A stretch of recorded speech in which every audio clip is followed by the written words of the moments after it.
आज जैसे कि सभी द्वीपवासियों को पता है कि हमारे जो स्पेशली एबल्ड भाई बहन लोग जो है उन लोग सोशल वेलफेयर के सामने जो है 2 दिन पहले एक प्रोटेस्ट कर रहे थे। उनके कुछ मांगे थी जो कि फुलफ़िल नहीं हो रहा था या फिर उनको जो है ठीक से इम्प्लीमेंट हमारे अंडमान एंड निकोबार आइलैंड में इम्प्लीमेंट नहीं किया जा रहा था। तो उस दिन जो है हम ये निष्कर्ष में निकले थे कि मतलब प्रोटेस्ट को उन लोग ख़त्म किए थे कि सीएस साहब से मिलेंगे और उनसे जो है मुलाकात करके उनसे बात करेंगे। लेकिन कोई एक रीज़न से जो है उनसे हो नहीं पाया है मिलना। लेकिन उस दिन तो लेकिन क्या है, ये आश्वासन मिलने के बाद जो है उन लोग अपना प्रोटेस्ट को ख़त्म कर दिए थे। तो कल भी हम लोग वेट किए, शायद सीएस साहब का कुछ इश्यूज़ था तो उसके लिए जो है हमें मीटिंग में नहीं टाइम दिया गया। तो आज जो है उनके तरफ से एक कॉल आया था कि आज जो है सर मिलना चाहेंगे सबसे। तो हम लोग आए, सबको लेके जो है सेक्रेटरीट आए, चीफ सेक्रेटरी साहब से बात किए और वाकई में ये आप उनसे भी पूछ लीजिएगा। लेकिन मुझे पर्सनली लग रहा है कि ये बहुत एक कंस्ट्रक्टिव और बहुत एक सही तरीका का जो है एक मीटिंग हुआ है आज।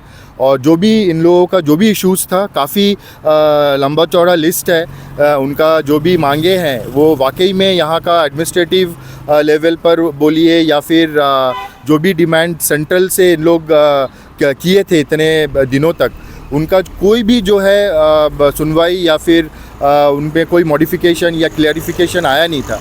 लेकिन आज सीएस साहब ने जैसे इन सबसे बात किए, जैसे उन्होंने अपने एक महत्वपूर्ण टाइम निकालकर जो सीरियसनेस के साथ में उन्होंने इसको एड्रेस किया, ये बहुत ही सराहनीय है और बहुत ही होपफुल अब लग रहा है कि एटलीस्ट एडमिनिस्ट्रेटिव अंडमान एडमिनिस्ट्रेशन के लेवल में जो भी इश्यूज़ इनका था, मेरा ख्याल से जो है ये सॉल्व होने का चांसेस है या फिर कुछ मॉडिफिकेशंस ऐसा किया जाएगा जिसमें उनको जो है सहायता मिले, हेल्प मिले।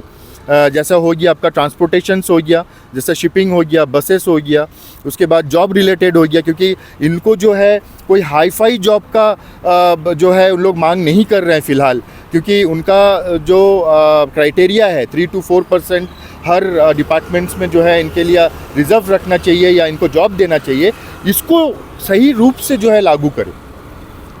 इनका डिमांड वही है, क्योंकि ये जब भी कोई भी डिपार्टमेंट्स में जाते हैं तो उनको या तो साइडलाइन किया जाता है या अवॉइड किया जाता है। ये चीज़ नहीं किया जाना चाहिए। तो मेरा ख्याल से एक मॉनिटरिंग सिस्टम होना बहुत ज़रूरी है ऐसे स्पेशली एबल्ड लोगों के लिए। तो ओवरऑल जो है आज का मीटिंग बहुत बढ़िया रहा और उनका तरफ से ये आश्वासन दिया गया कि सारे डिपार्टमेंट्स के साथ में जो है बहुत जल्द 1 हफ्ते के अंदर जो है उनका बैठक होगा, उनका मीटिंग होगा। उसके बाद 2 दिन बाद जो है इनको फिर से बुलाया जाएगा। वो मीटिंग में क्या क्या कंक्लूजन्स निकला है, क्या रेक्टिफिकेशंस किए हैं, क्या प्लान्स किए हैं, वो सब कुछ जो है इनके साथ साझा किया जाएगा और ये खुद चीफ सेक्रेटरी साहब खुद बुलाएंगे। हर गहने में छुपी होती है एक कहानी और हर कहानी को बनाता है खास। श्री राजेश्वरी ज्वेलरी। शादी हो, त्योहार हो, सालगिरह या कोई खास दिन, हमारा विश्वास श्री राजेश्वरी ज्वेलरी। यहाँ मिलता है आपको शुद्ध हॉलमार्क गोल्ड ज्वेलरी का बेहतरीन कलेक्शन, क्वालिटी जो दिल जीत ले, डिजाइन जो नजरें थाम ले और भरोसा जो पीढ़ियों तक साथ निभाए। श्री राजेश्वरी ज्वेलरी, जहाँ हर खुशी का गहना आपका इंतजार कर रहा है। पता नियर शास्त्री रोड, एबरडीन बाजार, श्री विजयपुरम। कॉल 031922333822। श्री राजेश्वरी ज्वेलरी, आपके सपनों का गहना हर मौके के लिए। देखिए आजकल का जो महंगाई है उसको देखते हुए, क्योंकि देखिए पहले जो है 2018 से पहले 2000 रुपया जो है डिसेबिलिटी पेंशन्स मिलता था, ठीक है। उसके बाद 2018 में 500 रुपया बढ़ा के उसको 2500 रुपया किया गया। लेकिन आप ये सोचिए ऑलमोस्ट आपका जो है एक 17 साल हो गया, 7 साल हो गया है, 7 ईयर्स हो गया है। 7 ईयर्स में काफ़ी मार्केट जो है महंगाई आगे बढ़ा है, बहुत सारा रेट्स चेंज हुआ है और स्पेशली मेरा ख्याल से ऐसा है कि अंडमान एंड निकोबार आइलैंड का जो मार्केट है इसके हिसाब से इन लोगों का जो है पेंशन्स बढ़ाना चाहिए, ये मेरा भी सोच है। लेकिन ये जो भी पेंशन जो मैटर है, जो पेंशन रिलेटेड जो भी मैटर है, ये सेंट्रलाइज्ड होता है। अगर ये अंडमान के लिए स्पेशली करेंगे तो दूसरे स्टेट्स भी जो है डिमांड करेंगे। इसीलिए क्या करते हैं, इन लोग सेंट्रलाइज्ड वे में जो है एक प्लान निकालते हैं, पेंशन स्कीम निकालते हैं और सबको सेम मिलता है ऑल ओवर इंडिया में। तो उसी में जो है 7 साल हो गया, अगर बढ़ेगा तो अच्छा है, क्योंकि ऑल ओवर इंडिया में जो है आपका रेट्स डिफरेंट हुआ है। तो ये पॉइंट को देखते हुए अगर हमारे CS साहब का कुछ मतलब जो भी पहल रहेगा सेंट्रल के तरफ में, अगर उनका एक सहमति रहे तो ये बढ़ सकता है और ये जायज़ है, ये बढ़ना भी चाहिए। और अगर सेंट्रली भी ना बढ़ सके, ऐसा कोई एक प्लान या ऐसा कोई एक स्कीम निकालना गवर्नमेंट से, हाँ यूनियन टेरिटरी स्कीम टाइप का निकालना, स्पेशली जो दूर दराज है। जैसे कि यूनियन टेरिटरी में अंडमान एंड निकोबार आइलैंड इतने दूर में आते हैं कि यहाँ से मेनलैंड के बारे में सोचना ही नामुमकिन जैसा होता है। तो स्पेशली अंडमान के ऐसे स्पेशली एबल्ड लोगों को जो पेंशन है उसको बढ़ाया जाए, ये हमारा भी डिमांड रहेगा। एक एक्सेप्शनल डिमांड है ऑब्वियसली, लेकिन होना चाहिए। जेन्युइन एक पॉइंट है हमारे इन भाई बहनों के लिए कि 2500 में एक्चुअली ऐसा कुछ खास हो नहीं पाता है, कुछ नहीं हो पाता है। लेकिन क्या है, हमको ये भी पॉइंट सोचना है, ये एक पेंशन स्कीम है। पेंशन स्कीम में जो है पूरा लाइफ का खर्चा उठाने वाला स्कीम्स तो हो नहीं सकता है, इम्पॉसिबल है। तो ये एक सपोर्टिव स्कीम बोला जाता है, एक फाइनेंशियली सपोर्ट करने के लिए। जब पेंशन में आपका सेंट्रलाइज्ड वे में करना है, टाइम लगेगा, तो एटलीस्ट उनका जीवन को सही रूप से चलाने के लिए, इनकम सोर्स जनरेट करने के लिए आप लोकल डिपार्टमेंट्स का हेल्प ले सकते हैं ना। They are capable of giving at least 1 or 2 jobs to them in every departments. ऐसा कई सारे काम है जो इन लोग बखूबी से सिंसियरली ऑनेस्टली कर सकता है इन लोग, तो करना चाहिए ऐसा। देखिए, खामियां और नेग्लिजेंसीज हर जगह में है, लेकिन अगर मतलब स्पेशली एबल्ड लोगों का सर्टिफिकेशन में अगर कुछ धांधली होता है तो इससे बड़ा शर्मनाक बात और दुखद बात और कुछ हो नहीं सकता है। क्योंकि कोई अगर पर्पसफुली अपना डिसेबल्ड सर्टिफिकेट निकालता है कुछ एक अपना निजी स्वार्थ के लिए, तो फ़ायदे के लिए, ये तो सरासर बहुत बड़ा क्राइम है। तो ये लोग कह रहे हैं ना ऐसा है करके, तो है, देखिए कहने में जी है, लेकिन इसका ऊपर जो कार्रवाई करेंगे होनी चाहिए, बिल्कुल होनी चाहिए। एक बार CS साहब का जो कहना है कि हर एक डिपार्टमेंट के साथ बैठकर उनको पहले बात करने दिया जाए, क्योंकि ये कंस्ट्रक्टिव वे है। मुझे भी ये मेरा ख्याल से इन लोग भी सहमत होंगे कि अगर CS साहब सारा डिपार्टमेंट से बात करके उसके बाद हमसे बात करें तो ज़्यादा अच्छा रहेगा।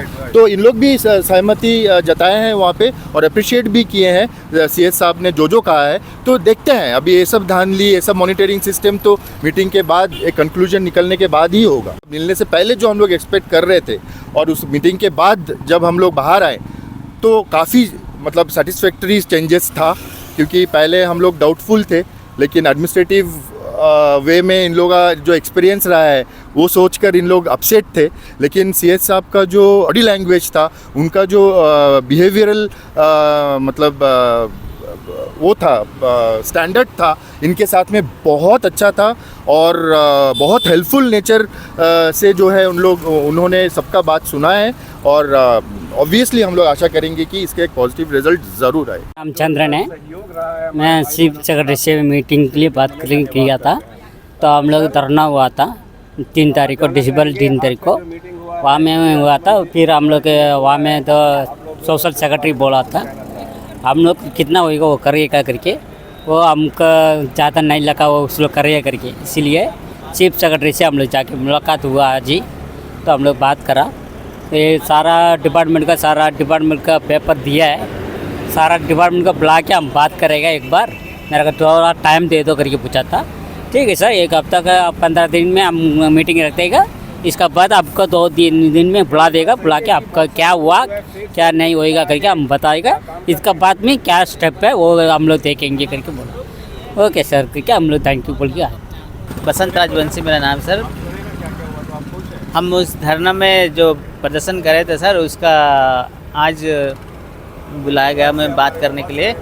सेक्रेटरी साहब मिले, हमसे बात करे और हमें आश्वासन दिया कि उन सब मिल के जितने भी डिपार्टमेंट हैं हमारा काम के लिए जो भी हमने मांग रखा है उसके बारे में उन लोग डिस्कस करेंगे, मीटिंग करेंगे। मीटिंग होने के बाद वो हमें बुलाएंगे, बुला के हमें बताएंगे कि क्या कर सकते हैं आगे तक। तो मुझे लगता है सर हमारा आगे कुछ तो होगा, पूरी तरह से नहीं पर थोड़ा बहुत भी हमें हो जाएगा हमारे लिए सुविधा। मेन पॉइंट है सर, मेन है जो पेंशन कर लेके सर, वो पेंशन उस पर हाँ सेक्रेटरी साहब बोल रहे हैं पेंशन को लेके जो प्रावधान है जो कानून में आता है वो हिसाब से उन लोग देखेंगे कि किस तरह कर सकते हैं, तो वो बताएंगे, उसको आगे पहुंचाएंगे। तो पेंशन हमने 10,000 का डिमांड रखा है सर। 10,000 होने से जैसा कि हम नहीं जॉब कर पा रहे हैं, कहीं नहीं जा पा रहे हैं, काम नहीं कर रहा, इनकम नहीं कर पा रहे हैं, तो पेंशन में जो 10,000 आ रहा है वो सिंगल पर्सन अकेला गुजारा कर लेगा। इसलिए 10,000 का डिमांड रखे, 10,000 का डिमांड रखे हैं पेंशन। सर बोले हैं कि हम बात करेंगे इसका बारे में आगे बात करेंगे। जॉब सिक्योरिटी के बारे में क्या? जॉब के लिए वो बोले हैं कि ऐसा जो भी है वो लिस्ट निकलवाएंगे, बोले हैं जो भी दिव्यांग पर्सन को जॉब आता है, जितना भी कैपेसिटी है कर सकते हैं कैपेबल, उन लोगों को लेकर वो निकलवा कर बात करेंगे करके बोले हैं। ओवरऑल जो भी हुआ सर इस पे सेटिस्फाई है? हाँ जी सर, सर्टिफाइड तो है अभी तक तो। कब बुलाने का प्लान है आपको? सर वो बोले हैं 17-18 को बुलाएंगे, बुला के हमें बताएंगे कि इसी मंथ 17-18? जी इसी मंथ 15 को मीटिंग करेंगे सर। मीटिंग का बाद में हमें बुलाएंगे। मैं जयंती ढाली, मैं ये बोल रही हूँ कि आज हमें बुलाया गया था और हमारे सारे डिमांड्स देखे गए और हमें बोले गए हैं कि सारे डिपार्टमेंट से पहले कंसल्ट करेंगे, उसके बाद ही उसके बारे में बताएंगे। क्या क्या डिमांड्स रखा है? सर 10 पॉइंट्स तो रखे हैं कि एक जॉब का है, एक पेंशन बढ़ाने का है और इसके साथ और भी हैं जो हमारे ज़रूरत की चीज़ है, वो सब दिए हैं। अब देखते हैं कहाँ तक ये बात जाता है। इससे आप सेटिस्फाई हैं? जी अभी तक तो हैं।